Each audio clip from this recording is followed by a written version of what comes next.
আসসালামু আলাইকুম। সংবাদে আপনাদের সবাইকে স্বাগতম জানাচ্ছি আমি মিম। শুরুতেই সংবাদ শিরোনাম। গাজায় শত শত ফিলিস্তিনির কবর ধ্বংস করে ইসরায়েলি সেনাদের উল্লাস। ট্রাম্পের অনুরোধে ইউক্রেনে হামলা স্থগিত করল রাশিয়া। ইসলামিক বিপ্লবী গার্ড কি, কেন তাদের নিয়ে শঙ্কায় ইইউ। সর্বশেষ ১৪ বছর পর করাচিতে নামল বাংলাদেশের বিমান। এতক্ষণ শুনছিলেন সংবাদ শিরোনাম, এবার বিস্তারিত। তবে আপনাদের কাছে ছোট্ট একটি অনুরোধ, এই ভিডিওটিতে একটি লাইক এবং কমেন্ট করে জানিয়ে দিন কোন জেলা থেকে বা কোথা থেকে আপনারা আমাদের এই ভিডিওটি দেখছেন এবং শুনছেন। গাজায় একের পর এক ফিলিস্তিনি কবরস্থান ধ্বংস এবং মৃতদেহের অবমাননার ঘটনায় বিশ্বজুড়ে নিন্দার ঝড় উঠলেও ইসরায়েলি বাহিনীর এই কার্যক্রম থামেনি। সম্প্রতি উত্তর গাজার একটি কবরস্থান থেকে এক ইসরায়েলি জিম্মির মরদেহ উদ্ধারের ঘটনাকে অসাধারণ সাফল্য হিসেবে আখ্যা দিয়েছেন প্রধানমন্ত্রী বেনিয়ামিন নেতানিয়াহু। ইসরায়েলি টেলিভিশনে দেখা গেছে ওই কবরস্থানের ওপর দাঁড়িয়ে ইসরায়েলি সেনাদের উল্লাস করতে। পশ্চিমা কিছু গণমাধ্যম এই ঘটনাকে ইসরায়েলের জন্য জাতীয় নিরাময়ের মুহূর্ত বললেও ফিলিস্তিনিদের জন্য এটি বয়ে এনেছে চরম যন্ত্রণা ও আতঙ্ক। এই অভিযানের সময় কবরস্থানের আশপাশে ৪ জন ফিলিস্তিনি নিহত হন এবং শত শত কবর বুলডোজার দিয়ে ধ্বংস করা হয়। ফলে বহু পরিবারকে তাদের স্বজনদের দেহাবশেষ নতুন করে খুঁজে দাফন করতে হচ্ছে। আন্তর্জাতিক আইন অনুযায়ী কবরস্থান ও মৃতদেহের মর্যাদা রক্ষা বাধ্যতামূলক হলেও গাজায় ইসরায়েলের এই কর্মকাণ্ডকে জেনেভা কনভেনশনের গুরুতর লঙ্ঘন এবং সম্ভাব্য যুদ্ধাপরাধ হিসেবে দেখছেন বিশ্লেষকরা। সিএনএন ও স্যাটেলাইট ছবির তথ্য অনুযায়ী ২০২৪ সালের জানুয়ারি পর্যন্ত গাজায় অন্তত ১৬টি ফিলিস্তিনি কবরস্থান ধ্বংসের প্রমাণ মিলেছে। অনেক ক্ষেত্রে সেখানে ইসরায়েল। যুক্তরাষ্ট্রের প্রেসিডেন্ট ডোনাল্ড ট্রাম্পের অনুরোধে ইউক্রেনে সাময়িকভাবে হামলা স্থগিত করেছে রাশিয়া। এই বিরতি আগামী ১ ফেব্রুয়ারি পর্যন্ত চলবে বলে জানিয়েছে ক্রেমলিন। শুক্রবার এক ব্রিফিংয়ে রাশিয়ার প্রেসিডেন্টের দপ্তরের মুখপাত্র ও প্রেস সেক্রেটারি দিমিত্রি পেসকস বিষয়টি নিশ্চিত করেন। তিনি বলেন, এই সাময়িক বিরতি যুদ্ধাবসান সংক্রান্ত আলোচনার জন্য একটি অনুকূল পরিবেশ তৈরি করবে বলে রাশিয়া আশা করছে। তবে এ বিষয়ে বিস্তারিত কোনো তথ্য দেননি পেসকভ। ইউক্রেনের সঙ্গে এ নিয়ে আলোচনা হয়েছে কিনা কিংবা ইউক্রেনও একই সময় হামলা বন্ধ রাখবে কিনা এসব প্রশ্নেরও জবাব এড়িয়ে যান তিনি। এর আগে বৃহস্পতিবার হোয়াইট হাউসে সাংবাদিকদের সঙ্গে আলাপকালে প্রেসিডেন্ট ডোনাল্ড ট্রাম্প দাবি করেন, তিনি ব্যক্তিগতভাবে রাশিয়ার প্রেসিডেন্ট ভ্লাদিমির পুতিনের সঙ্গে যোগাযোগ করে কিয়েভ সহ বিভিন্ন শহরে হামলা বন্ধের আহ্বান জানান। ট্রাম্প জানান, পুতিন এতে সম্মত হয়েছেন এবং দুই নেতার আলোচনা ছিল অত্যন্ত ইতিবাচক। এদিকে বুধবার ইউক্রেনের এক সংসদ সদস্য অ্যালেক্সেই গোঞ্চারেঙ্কো দাবি করেন, ইউক্রেনের বিদ্যুৎ খাতে হামলা বন্ধের বিষয়ে কিয়েভ ও মস্কোর মধ্যে সমঝোতা হয়েছে। উল্লেখ্য, ইউক্রেনে বর্তমানে তীব্র শৈত্যপ্রবাহ চলছে। দেশটির বিভিন্ন এলাকায় গড় তাপমাত্রা -10 ডিগ্রি সেলসিয়াসে নেমে এসেছে এবং আগামী দিনগুলোতে তা আরও কমতে পারে বলে পূর্বাভাস দিয়েছে আবহাওয়া দপ্তর। চীনের সঙ্গে সম্পর্ক না রাখা বোকামি হবে বলে মন্তব্য করেছেন ব্রিটিশ প্রধানমন্ত্রী কিয়ার স্টারমার। স্থানীয় সময় শুক্রবার চীনের সাংহাইয়ে বিবিসিকে দেওয়া এক সাক্ষাৎকারে তিনি একথা বলেন।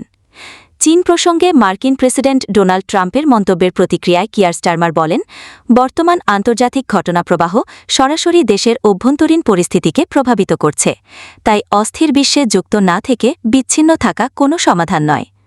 উল্লেখ্য, প্রেসিডেন্ট ট্রাম্প সম্প্রতি চীনের সঙ্গে ব্যবসাকে ঝুঁকিপূর্ণ বলে মন্তব্য করেছিলেন। এ বিষয়ে স্টারমার বলেন, ট্রাম্পের মন্তব্য তিনি দেখেছেন এবং এই সফরের আগেই তার টিমের সঙ্গে আলোচনা হয়েছে। তিনি আরও জানান, ট্রাম্প নিজেও আগামী এপ্রিলে চীন সফরে যেতে পারেন। ব্রিটিশ প্রধানমন্ত্রী বলেন, আন্তর্জাতিক অঙ্গনে যা ঘটছে তার প্রভাব সরাসরি যুক্তরাজ্যের ঘন বাস্তবতায় পড়ছে। এই বাস্তবতায় যুক্তরাজ্যের জন্য বৈশ্বিক যোগাযোগ বজায় রাখা অত্যন্ত গুরুত্বপূর্ণ। এদিকে বর্তমান বৈশ্বিক চ্যালেঞ্জের প্রেক্ষাপটে যুক্তরাজ্য ও চীনের মধ্যে আরও ঘনিষ্ঠ সহযোগিতা জরুরি বলে মন্তব্য করেছেন নোবেলজয়ী অর্থনীতিবিদ ক্রিস্টোফার পিসারিদিস।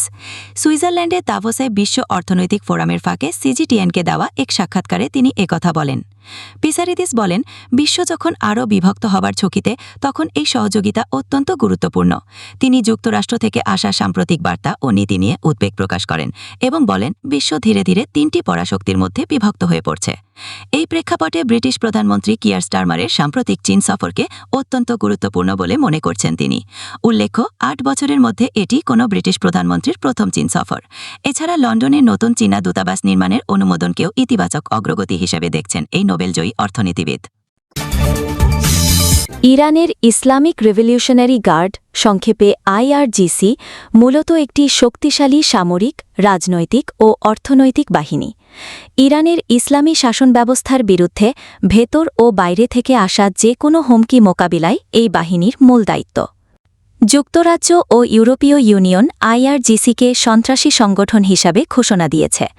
যুক্তরাজ্যের গোয়েন্দা সংস্থাগুলো জানিয়েছে, ইরান দেশটিতে বসবাসরত আরও অন্তত ১০ জন ব্যক্তিকে লক্ষ্যবস্তু করেছে, যাদের মধ্যে একজন ইরানি সাংবাদিকও রয়েছেন। এদিকে জার্মান পররাষ্ট্রমন্ত্রী আন্নালেনা বায়ারবক এবং ইউরোপীয় কমিশনের president Ursula von der Leyen ইউরোপীয় ইউনিয়নের প্রতি আহ্বান জানিয়েছেন আইআরজিসিকে আনুষ্ঠানিকভাবে সন্ত্রাসী তালিকাভুক্ত করার জন্য। তারা মাহসা আমিনির মৃত্যুর পর ইরানে যেভাবে বিক্ষোভ দমন করা হয়েছে সেটিকেও এই দাবির অন্যতম কারণ হিসাবে উল্লেখ করেছেন। ২২ বছর বয়সী মাহসা আমিনি নৈতিকতা পুলিশের হেফাজতে মারা যান, যা দেশজুড়ে ব্যাপক প্রতিবাদের জন্ম দেয়। যুক্তরাষ্ট্র অবশ্য আরও আগেই ২০১৯ সালে হিজবুল্লাহ সহ বিভিন্ন সশস্ত্র গোষ্ঠীকে সহায়তার অভিযোগে আইআরজিসিকে সন্ত্রাসী সংগঠন হিসাবে ঘোষণা দেয়। ১৯৭৯ সালের ইসলামী বিপ্লবের পর প্রতিষ্ঠিত বিপ্লবী গার্ড সরাসরি ইরানের সর্বোচ্চ নেতা আয়াতুল্লাহ আলী খামেনির কাছে জবাবদিহি করে। বর্তমানে এই বাহিনীর প্রায় ১,৯০,০০০ সক্রিয় সদস্য রয়েছে, পাশাপাশি আছে ৬ লাখের বেশি রিজার্ভ সেনা। আইআরজিসি ইরানের ব্যালিস্টিক ক্ষেপণাস্ত্র ও পারমাণবিক কার্যক্রম তদারকির পাশাপাশি মধ্যপ্রাচ্যে হিজবুল্লাহ ও হুথিসহ বিভিন্ন প্রক্সি গোষ্ঠীকেও সহায়তা করে। সামরিক ভূমিকার বাইরে ইরানের রাজনীতি ও অর্থনীতিতেও এই বাহিনীর প্রভাব ব্যাপক। সূত্র আল জাকিরা। দীর্ঘ ১ দশকেরও বেশি সময়ের বিরতি ভেঙে পাকিস্তান ও বাংলাদেশের মধ্যে পুনরায় সরাসরি বিমান চলাচল শুরু হয়েছে। শুক্রবার ৩০ জানুয়ারি ১৪৯ জন যাত্রী নিয়ে বিমান বাংলাদেশ এয়ারলাইন্সের একটি ফ্লাইট ঢাকা থেকে করাচির জিন্নাহ আন্তর্জাতিক বিমানবন্দরে অবতরণ করার মাধ্যমে এই ঐতিহাসিক মুহূর্তের সূচনা হয়। দীর্ঘ ১৪ বছর পর দুই দেশের মধ্যে আকাশপথের এই পুনর্মিলন দুই দেশের সম্পর্কের ক্ষেত্রে একটি নতুন মাইলফলক হিসেবে দেখা হচ্ছে। ঢাকার হজরত শাহজালাল আন্তর্জাতিক বিমানবন্দর থেকে ছেড়ে আসা ফ্লাইটটি করাচিতে অবতরণ করার পর সেটিকে ঐতিহাসিক ওয়াটার স্যালুট দিয়ে স্বাগত জানানো হয়। বিমানবন্দরে আয়োজিত এক বিশেষ অনুষ্ঠানে কেক কেটে এই পুনর্যাত্রার উদযাপন করা হয়। অনুষ্ঠানে উপস্থিত ছিলেন সিন্ধুর গভর্নর কামরান তেসরি এবং করাচিতে নিযুক্ত বাংলাদেশের ডেপুটি হাই কমিশনার সাকিব সাদাকাত। অতিথিরা জানান, এই উদ্যোগ কেবল এভিয়েশন খাতের উন্নয়ন নয়, বরং দুই দেশের মধ্যকার দীর্ঘদিনের স্থবিরতা কাটানোর একটি বড় পদক্ষেপ।